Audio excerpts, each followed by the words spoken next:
Ilohiy komediya, Purgatorio, do'zaxdan keyingi sayohat. Do'zaxning zulmatidan keyin biz tog' sari ko'tarilamiz. Bu yer pastga emas, tepaga qarab harakat qilinadigan makon.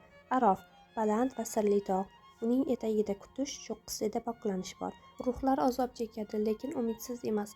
Har bir og'riq ularni yengillikka yaqinlashtiradi. Tog' 7 pog'onadan iborat bo'lib, har biri insonning bir gunohini poklaydi. Ular g'urur, hasad, g'azab, dangasalik, ochko'zlik, nafs va isrof. G'urur birinchi pog'ona. Ruhlar og'ir toshlarni yelkasiga ko'tarib beradi. Boshini pastga egish poklanishning birinchi bosqichi. Faqat egilgan bosh balandlikni his qiladi degan ma'noda. Ikkinchi pog'ona. Hasad. Ko'zlari tikilib qo'yilgan ruhlar.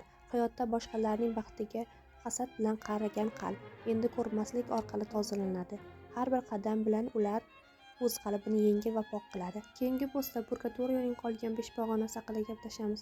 Agar sizga bu sayohat qiziq bo'lsa, like bosing, fikringizni kommentariyada yozib qoldiring va keyingi postni o'tkazib yubormaslik uchun sahifaga obuna bo'ling.